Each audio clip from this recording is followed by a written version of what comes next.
आइए, आज प्रथम दिन है। हमारे जीवन का उद्देश्य क्या है, जीवन सफल कैसे होता है और उस सफलता तक पहुंचने के लिए हमें क्या करना चाहिए, कथा के सूत्रों के माध्यम से हम समझते हैं। ये जीव इस सृष्टि में जो भी शरीर धारण करके जो जीव आया है, चाहे जितना पैसा कमा ले, चाहे जितने बड़े पद में बैठ जाए, लेकिन जीव पूर्ण सुखी कभी नहीं हो सकता। अगर पूर्ण सुखी हो जाएगा तो वो जीव श्रेणी में नहीं रहेगा, संसार में शरीर धारण करके नहीं रहेगा, वो तो भगवान हो जाएगा।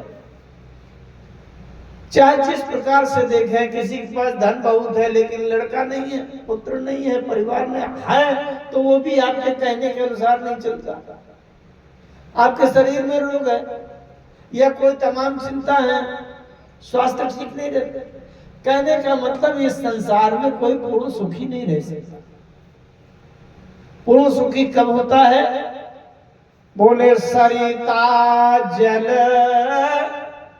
जल निधि महु जाई, होई अचल जिम जीव हरि पाई। जब ये जीव परमात्मा को प्राप्त कर देगा, हम राम कथा से चल रहे हैं, इसमें हम राम को ही केंद्र बना रहे हैं।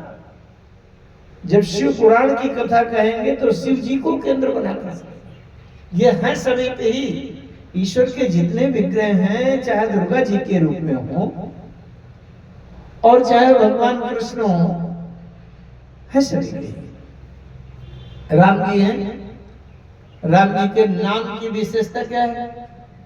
जब राम जी का जन्म हुआ, महाराज दशरथ ने वशिष्ठ जी को बुलाया, गुरु जी के चरणों की पूजा किया और गोस्वामी जी लिखते हैं, करी पूजा भूपति सभाखा, धरिय नाम जो मुनि गुण राखा। गुरु जी के चरणों की पूजा करके हाथ जोड़कर निवेदन किया, गुरु जी इन बालकों का नामकरण कर दीजिए जो सोच रखा हो। गुरु जी ने पहले तो कहा कि अरे ये तो इनका नाम होता ही नहीं है, एक अनी है अरूप अनामा। अनामा माने नाम होता ही नहीं है। आज सच्चिदानंद परधामा। दशरथ जी ने बड़ी अच्छी बात कही। दशरथ जी कहते हैं, गुरु जी जब तक ये आरूप रहते हैं, माने निषेध अर्थ में होता है, आरूप माने जिसका रूप नहीं है, अनामा माने जिसका नाम नहीं है। तो दशरथ जी कहते हैं, गुरु जी जब तक इनका रूप नहीं होता, अरूप रहते हैं, तब तक अनाम रहते हैं, और जब अरूप का रूप हो गया है तो वो अनाम का नाम भी तो हो सकता है कि नहीं? गुरु जी ने कहा बात तो सही है। गुरु जी ने दूसरी समस्या बताई, राजन एक तो इनका नाम होता नहीं है, ये अनामा है। अब अगर नाम होता भी है तो फिर 1 2 4 नाम से काम नहीं चलता, थोक के थोक नाम होते हैं, हजारों नाम, विष्णु सहस्त्र नाम, गोपाल सहस्त्र नाम, शिव सहस्त्र नाम। तो इनके नाम अनेक अनुपा, एक नहीं अनेक। अच्छा, किसी के अनेक नाम हो तो एक समस्या आ जाएगी। हमारे आपके बीच में भी ये देखा जाता है, किसी किसी के 2 2 3 3 नाम होते हैं। घर में कुछ दूसरा कहते हैं, गांव में दूसरा कहते हैं, और कॉलेज में जो लिखित नाम है वो दूसरा कुछ होता है। महाराज दशरथ ने कहा, गुरु जी नाम चाहे जितने हो, लेकिन एक नाम तो पक्का रजिस्टर्ड होता है, जो आधार कार्ड में लिखा होता है, लिंक होता है, वो तो पक्का है, और कुछ बदल जाए से बदल जाए। तो आप एक नाम कम से कम रजिस्टर्ड पक्का कर दीजिए कि जो उन्हीं का होता हो। गुरु जी ने कहा बात सही है। तो गुरु जी ने बड़े पुत्र का नाम रख दिया राम। राजन महाराज, आपके बड़े पुत्र का नाम है राम। दशरथ जी ने अर्थ पूछा, गुरुजी नाम का अर्थ क्या है? अच्छा, आजकल तो नाम ऐसे निरर्थक वाले रख देते हैं क्योंकि समझ नहीं है, चिंटू पिंटू कर देते हैं। लेकिन हमारे पौराणिक काल में नाम भी अर्थ कर रखा जाता था, और ऐसा रखा जाता था कि हम अपने पुत्र को बुलावें तो भी भगवान का ही नाम मुंह से निकले, उससे कल्याण हो जाएगा। एक कथा आती है भागवत में अजामिल की। अजामिल नाम के ब्राह्मण थे, जीवन में सब दोष दुर्गुण थे, तमाम मांस मदिरा का सेवन, जुआ खेलना, वैश्याओं को रखना, सब कुछ। लेकिन साधुओं का संग मिला एक दिन के लिए। वो कथा लंबी है क्योंकि मैं भागवत कथा भी कहता हूँ, तो यहाँ भागवत का बहुत विस्तार नहीं करता, लेकिन उदाहरण के रूप में बता दूं। तो उन संतों ने कहा कि अब तुम्हारे पुत्र होगा तो उसका नाम तुम नारायण रख देना। पुत्र हुआ 10वां पुत्र, 9 पुत्र पहले से थे, 10वां उसका नाम नारायण रख दिया। अपने पुत्र को बुलाने में दिन भर में तमाम बार, सैकड़ों बार नारायण इधर आओ, नारायण भूख लगी होगी, नारायण गिर न जाना, नारायण तुमको प्यास लगी होगी। तो बुलाते बुलाते भगवान के नाम का स्मरण होता रहा।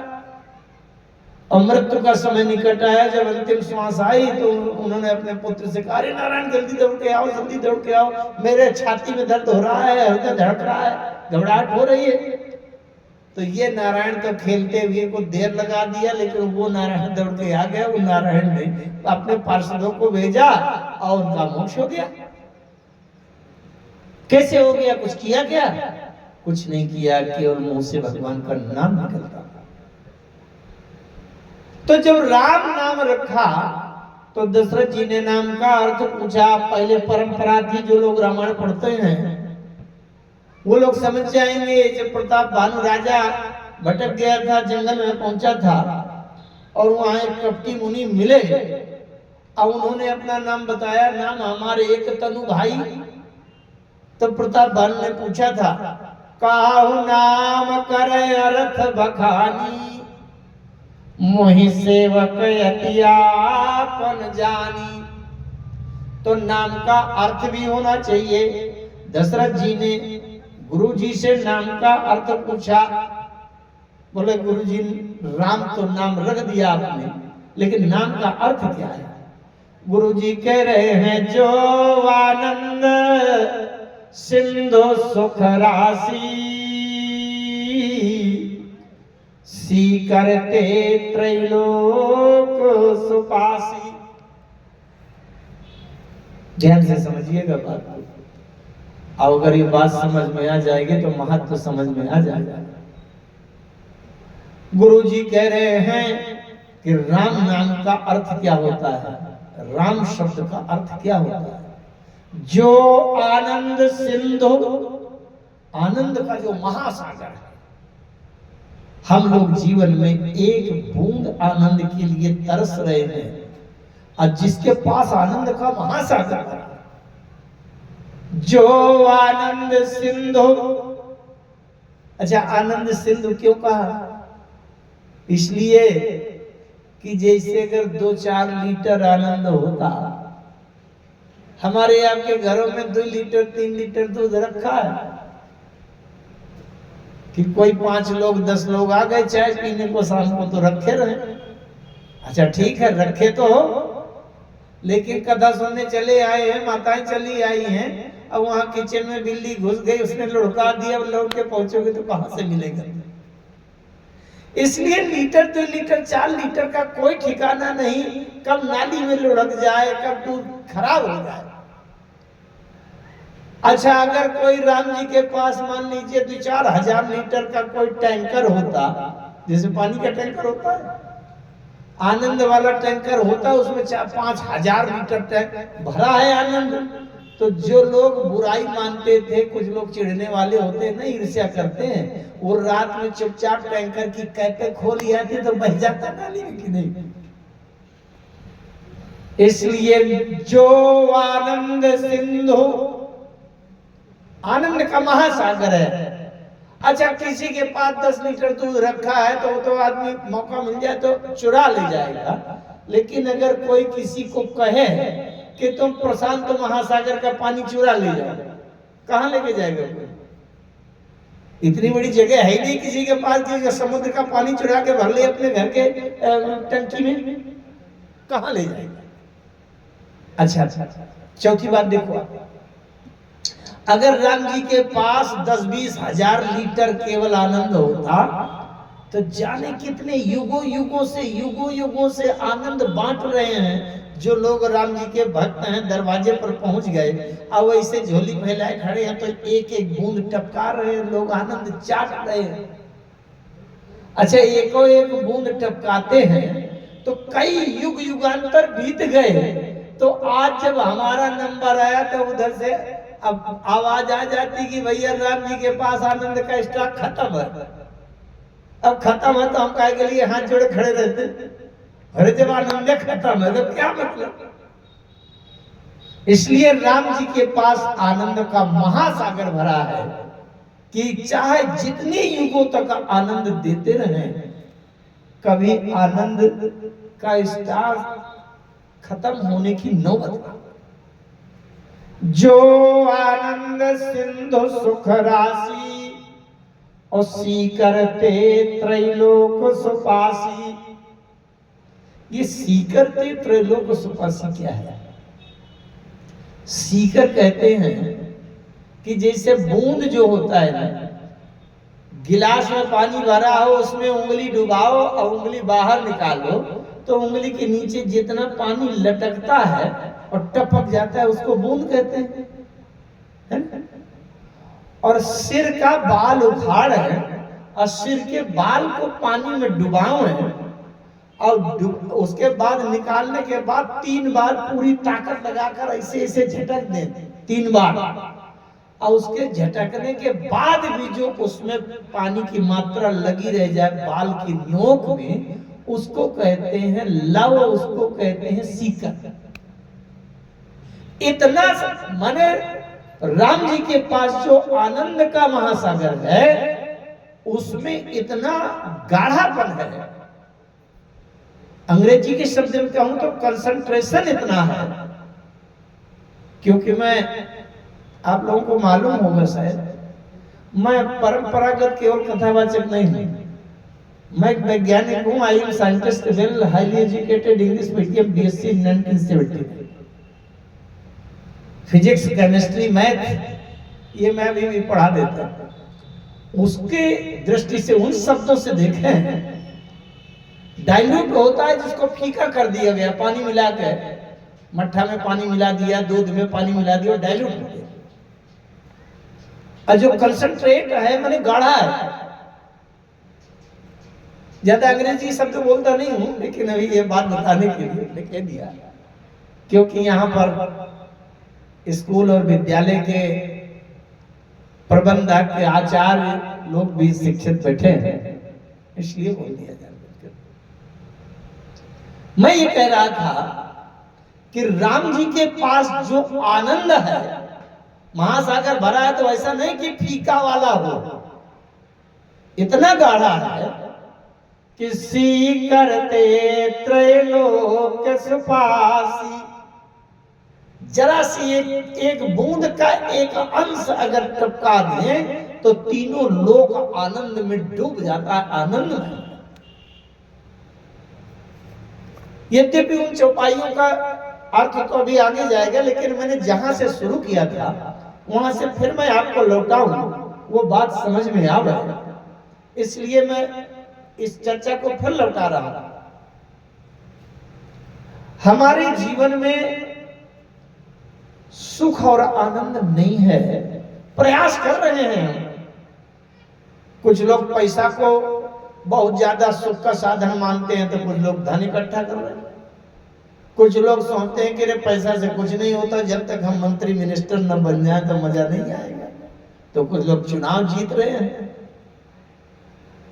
तो कुछ लोग अपना परिवार बढ़ा रहे हैं। लेकिन वास्तव में बता दूं कि जैसे बालू में तेल होता ही नहीं है, तो आप किसी भी तेल पेराई वाली मशीन में ले जाएं एक्सपेलर में, चाहे जितने अच्छे से पेराना, तो जब बालू में तेल होता ही नहीं है तो निकलेगा कहां से? इस संसार में सुख और आनंद होता ही नहीं है।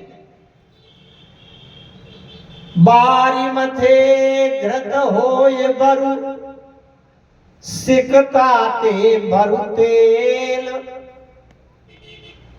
पानी में मथानी डाल करके मंथन करो कि शायद 2-4 घंटा मंथन करेंगे तो घी निकल ही आएगा। तो जब पानी में घी होता ही नहीं तो निकलेगा कहां से? सारे प्रयास कर लीजिए, कर रहे हैं लोग, अच्छा कर रहे हैं, उसमें कोई दोष नहीं है, लेकिन पूरा का पूरा जीवन हम उसी में खपा दें, ये ना समझिए। खूब शरीर के सुख सुविधा के लिए खूब धन इकट्ठा करें, अच्छे अच्छे सब प्रयास करें, लेकिन वास्तव में अंदर के आत्मा का आनंद प्राप्त करने के लिए जहां आनंद का सागर है उसको छोड़कर हम दुनिया संसार में भटक मारे तो कहीं से मिलेगा? आनंद का सागर कहां है? केवल राम जी है। जो आनंद सिंधु सुख राशि, सी करते त्रैलोक सुपासी, सो सुख धाम राम यस नामा, अखिल लोकदायक विश्राम। अखिल लोकदायक विश्रामा, सारे लोगों के जितने भी जीव हैं, चाहे मनुष्य हो, चाहे और ऊपर वाले लोग के हों, पितृलोक, गंधर्व लोक, किन्नर लोक, देव लोक, चाहे जितने भी लोग,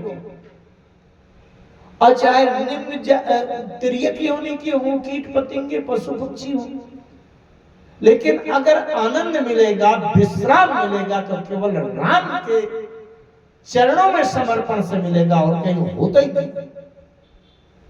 जैसे एक उदाहरण देखें आप, नदी कहीं से भी निकले, कोई भी नदी हो, चाहे वो हिमालय वाली हो, चाहे छत्तीसगढ़ की पहाड़ी से निकले, चाहे वो अमरकंटक से निकले, कहीं से भी निकले, नदी के उद्गम से जब जल निकला तो बहता ही रहेगा, बहता ही रहेगा। कब तक?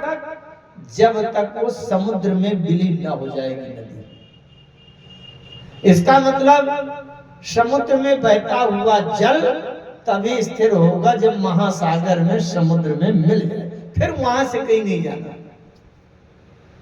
ये जीव नदी में बहते हुए जल की बिंदु की तरह, बूंद की तरह है। इसका जन्म मृत्यु के चक्र में भटकना, सुख दुख, संयोग वियोग, हानि लाभ, मान अपमान, मरना जीना, ये कब बंद होगा? जब ये जीव ब्रह्म में मिल जाएगा, आत्मा परमात्मा में मिल जाएगा।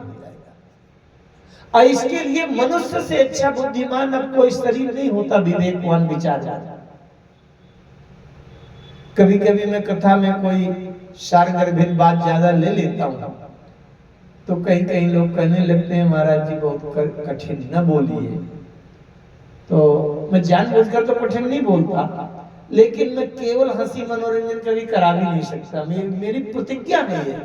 जिस दिन मैं पहले दिन घर से कदम निकाला था मैंने कथा कहने के लिए, तो राम जी के सामने हाथ जोड़कर ये प्रतिज्ञा शपथ खा के मैं चला था कि मैं जीवन में कभी कथा मंच से हंसी चुटकुला नहीं बोलूंगा।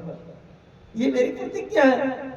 अच्छा, तो मैं ये कहा करता हूं कि भाई यहाँ भी किसी को मनोरंजन ना हो रहा हो या कठिन लग रहा हो, तो मैं ये कहा करता हूँ, ये बताइए, ये शरीर हमारा अभी किसी का 2-4 साल में, किसी का 10 साल में, किसी का आज कल में, शरीर छूटेगा कि नहीं? शरीर तो सबका छूटेगा, तमाम लोग चले गए, विदा हो। तो जब शरीर हमारा छूटेगा तो इसके बाद हम कुत्ता बनेंगे, बिल्ली बनेंगे, चूहा बनेंगे, मगर घड़ियाल बनेंगे, सांप बिच्छू बनेंगे, गधा घोड़ा हाथी बनेंगे। तो तब ये कठिन वाली ज्ञान की बात तब सुनने समझने का सीखने का फिर मौका मिलेगा क्या? अच्छा, इससे अच्छा कोई शरीर दूसरा हो सकता है क्या? संसार में आप दृष्टि उठा करके देखो, इससे ज्यादा बुद्धिमान, समझदार, विवेकवान, विचारवान, ज्यादा अच्छा शरीर और मिलेगा क्या? अब ये जब श्रेष्ठ शरीर पा करके हम असली बात को न सुन पाए, न समझ पाए, तो फिर ये दुर्भाग्य है। और इसके बाद मैं बात ये कह रहा था कि जिस प्रकार से नदी में जल जहां से निकलता है, जब तक वो समुद्र में नहीं मिल जाती नदी, तब तक जल का बहना बंद नहीं होता। इसी प्रकार से ये जीव भटकता ही रहता है, एक दो जन्म नहीं, असंख्य जन्मों तक, जन्म जन्मांतरों तक मरना, जीना, फिर जन्म, फिर मरना, फिर जन्म, यही होता रहता है। कब तक होगा? जब तक ये आत्मा परमात्मा में लीन नहीं हो जाएगा, जब तक ये जीव ब्रह्म में को नहीं मिल जाएगा। और मनुष्य का शरीर मिला है, इससे अच्छा उसका कोई होता ही नहीं। तो इसलिए हम ये प्रयास करें कि जहां आनंद का महासागर भरा है, उस महासागर में डूब जाए जाके। महासागर, आनंद का महासागर क्या है? जो आनंद सिंधु सुख राशि, सीकरते त्रैलोक सुपासी, सो सुख धाम राम यस नामा, अखिल लोकदायक विश्रामा। हमारे जीवन का लक्ष्य है कि हम राम में मिल जाए। राम से मिलना हमारे जीवन का उद्देश्य है। अच्छा, राम को तो वैसे मान लीजिए आप कि जैसे आपको राष्ट्रपति से मिलना हो। अब यहाँ चूंकि अपने उदाहरण में सबसे आगे, सबसे ऊंचा और अंतिम विशेष अधिकारी राष्ट्रपति तक कह पाते हैं, और किसको ढूंढेंगे? तो राष्ट्रपति से मिलना हो। अच्छा, राष्ट्रपति से मिलने की तैयारी कर रहे हैं, मन में सोचे बैठे हैं, और आप अपने यहाँ क्षेत्र के लेखपाल पटवारी को जानते नहीं हैं, आप अपने विधायक को जानते नहीं हैं, आप अपने सांसद से परिचय नहीं किए हैं। अब बताइए, जिसका परिचय है, जिसको ये तक जानकारी नहीं हमारे क्षेत्र का ब्लॉक कहाँ है, बीडीओ कहाँ है, हमारे क्षेत्र का विधायक कौन है, हमारे क्षेत्र का सांसद का, इनसे परिचय नहीं, और राष्ट्रपति से, प्रधानमंत्री से मिलने के लिए बैठे हैं। कैसे मिल पाएंगे? बहुत ध्यान से समझना कथा का उद्देश्य क्या है। मैं बहुत तात्विक बात कहने का प्रयास करने जा रहा हूं। तो जो राम से मिलना चाहता हूं, राम तो सर्वोत्तम है, सबसे ऊपर है, लेकिन हमारे सबसे नजदीक निकट कौन है? आप अपने गांव के पटवारी को नहीं जानते, सबसे पहले तो उनको ढूंढिए ना। लेखपाल कौन है? आपके गांव का सचिव कौन है, सेक्रेटरी कौन है? इनको पहले ढूंढिए, इनको जानना, जो कि बड़ा सरल है, गांव के प्रत्येक आदमी से मिलते हैं। तो हमारे इस जीवन में राम के मिलने का सूत्र कहां से शुरू होता है? माता पिता से। जो अपने माता पिता को नहीं जानता, नहीं मानता, अपने माता पिता की सेवा नहीं कर सकता, प्रणाम नहीं कर सकता, जो उनको सिर झुका नहीं सकता, राम से कभी मिल पाएगा? कभी नहीं मिल पाएगा। अगर राम से मिलना चाहते हैं तो राम का स्वभाव, राम के आचरण, राम के व्यवहार को हम पहले शुरू करें, प्रारंभ करें। राम जी क्या करते थे? प्रातः काल उठ गए रघुनाथा, मातु पिता गुरु नावई माथा। देखिए, ये राम कथा क्या है? ये दो व्यक्तियों के बीच का पूरा दर्शन है, पूरी कहानी है। एक का नाम है राम और दूसरे का नाम है रावण। राम और रावण के बीच की कहानी। अगर आपसे जीवन भर पूरे संसार भर के अनुभव के बाद यह पूछा जाए कि पूरी सृष्टि में पूरे संसार में सबसे अच्छा नाम कौन है, तो सबसे अच्छा नाम के आएगा राम, है ना।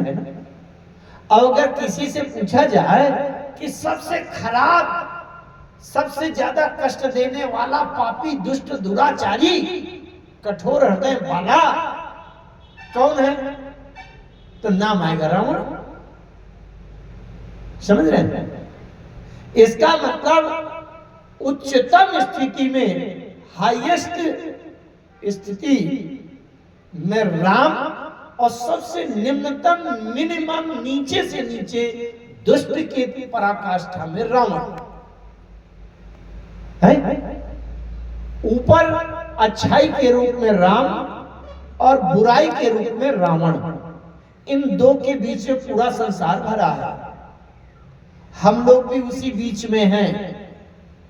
चाहे अब हम अपने को पहचाने की जरा किस रूप में हैं, हम बीच में काल में मारीच की तरह हैं, या सुग्रीव विभीषण जैसे हैं, या सुमंत जी की तरह हैं, अथवा सुतीक्षण जी जैसे हैं, कि मंथरा की तरह हैं, कि ताड़का की तरह हैं तो कुछ ना कुछ हम भी। तो एक तो ये देखना है कि हम कहां हैं और उसका सुधार करना है। हमें जाना है राम की तरफ। बिल्कुल सरल बात एक बताऊं मैं। एक का नाम राम और दूसरे का नाम रावण। दोनों के नाम के अक्षर एक ही, रा अक्षर से नाम राम का भी और रा अक्षर से रावण भी। जो लोग ज्योतिष के जानकार हैं वो समझेंगे एक ही राशि है दोनों की, तुला राशि। दोनों का पेपोरारी चित्रा नक्षत्र है, नक्षत्र एक ही, राशि एक ही। और एक ऐसा काम है सरलतम, वो काम जिसने किया वो राम बन गया, जिसने वही काम जिसने नहीं किया वो रावण बन गया है?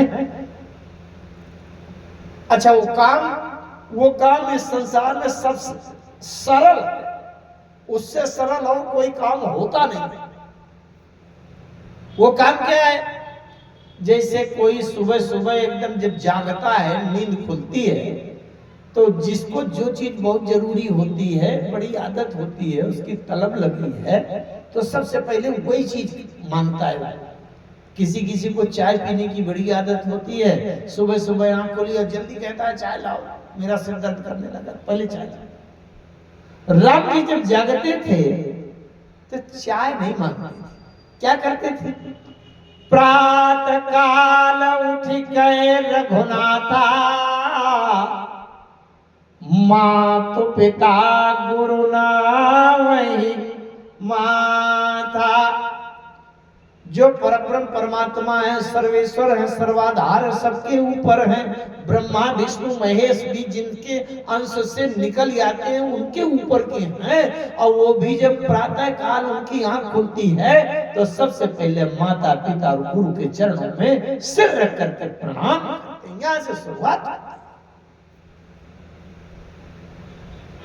एक बात बहुत बारीकी से समझिएगा, नावही माथा, नावही का मतलब है ये नीचे झुका दिया।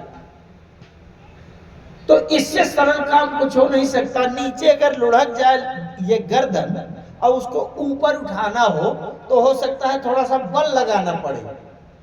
और ऊपर उठे हुए इस मस्तक को नीचे लुढ़काने में क्या है? ये गले में जो आप बल लगाए ऊपर को उठाए हैं उसको ढीला करिए, अपने आप लुढ़केगा। इससे सरल काम कुछ हो सकता है?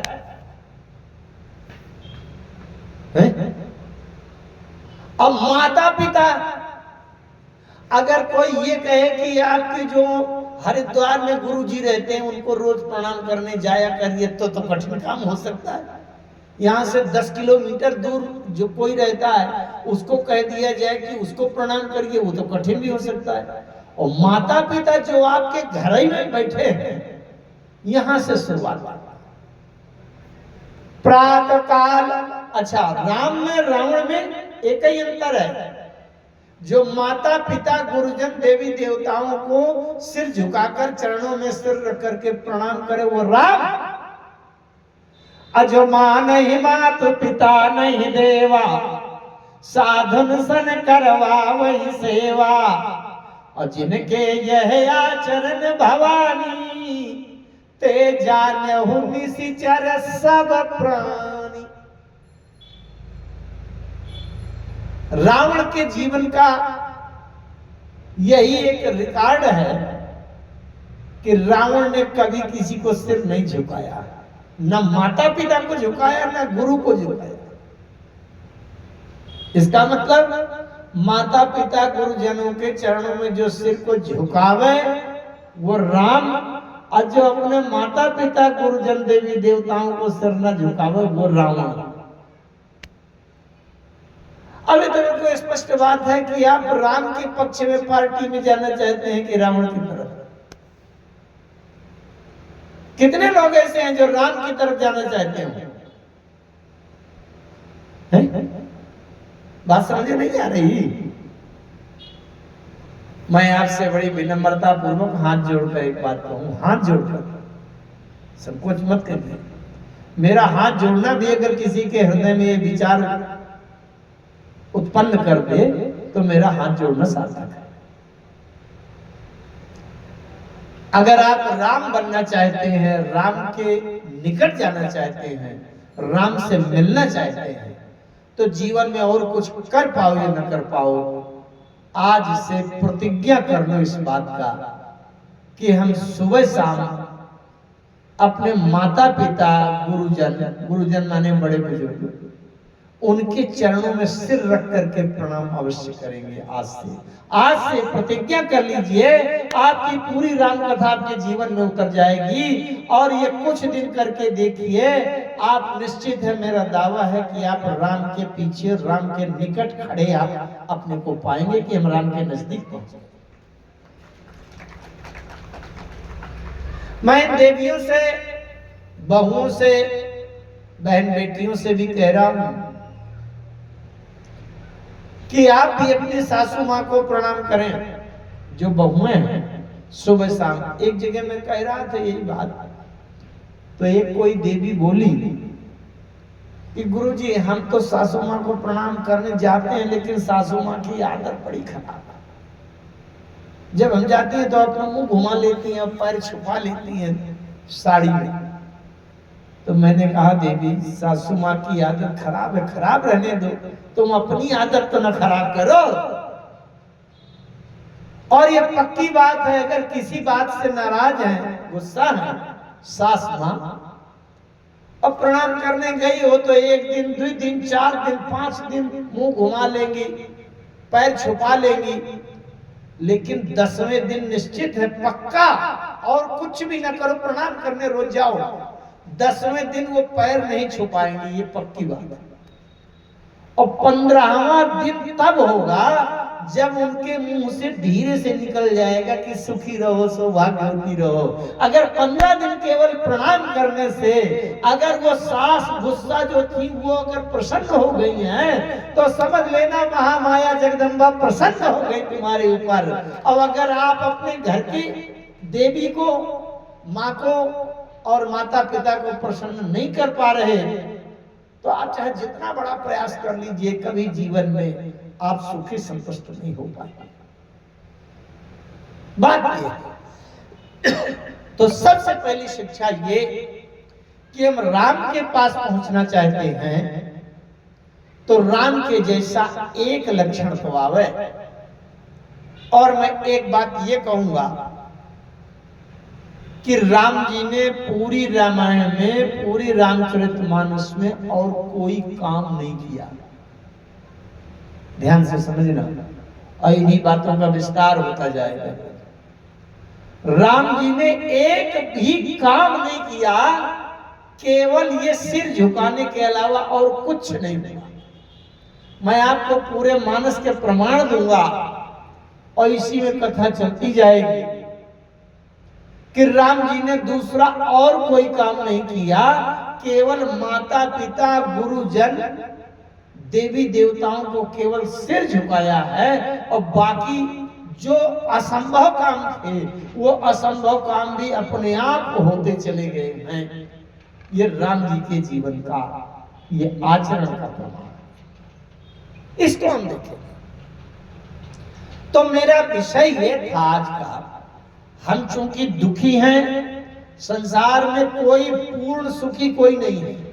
थोड़ी देर के लिए लगता है जब अपना वैभव देखता है व्यक्ति कि बड़े बड़े मकान हैं, तमाम कारखाने चल रहे हैं, बैंक बैलेंस बहुत है, तो थोड़ी देर लगता है कि मैं कुछ सुखी हो गया, लेकिन अगले क्षण दूसरी कोई समस्या आ जाती है तो सिर पीटने लगता है। जीव के पास भगवान की कृपा के अतिरिक्त और कुछ नहीं। उसका उपाय केवल एक है, अगर हम राम से जुड़ जाएं। अच्छा, जैसे कोई किसी का रिश्तेदार प्रधानमंत्री हो, और प्रधानमंत्री उसका रिश्तेदार हो सगा, अब वो अपने रिश्तेदार से प्रधानमंत्री से संबंध तोड़े बैठा हो, उसके पास न जाए, न कभी फोन करे, न मिलना जुलना करे, और यहाँ रोज दर दर भटकता घूमे, लोग उसको परेशान करते रहे, तो कितना बुद्धू है वो, कितना मूर्ख है। अरे सगा तुम्हारा रिश्तेदार प्रधानमंत्री बना बैठा है, उससे नाता क्यों नहीं जोड़ लेते हो कि सारी समस्याएं दूर हो जाएंगी।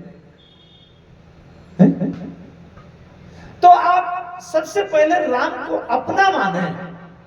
संसार के होंगे तो होंगे, पहले मेरे हैं, राम मेरे हैं। अब जब राम मेरे हैं तो हम राम जी से संबंध जोड़े। अच्छा, जिससे हम संबंध जोड़ना चाहते हैं, अगर किसी शराबी से संबंध जोड़ना चाहते हैं तो आप भी पहले शराब पीना शुरू करो, तब फिर उसको पिलाओ, फिर वो तुमको पिलावे, तब संबंध जुड़ेगा कि नहीं। किसी जुआ खेलने वाले से संबंध अगर जोड़ना चाहते हो तो पहले तुम भी 150 रुपया से खेलना शुरू करो, फिर 2-4 हजार के दाम तुम भी लगाओ, वो भी जीते, तब संबंध जुड़ेगा। और राम जी से अगर संबंध जोड़ना है तो जो राम जी करते हैं वही तुम भी करना शुरू कर दो, राम जी से संबंध जुड़ना शुरू हो जाएगा, जुड़ जाएगा। प्रातः काल उठ गए रघुनाथा, मातु पिता गुरु नाम ही माथा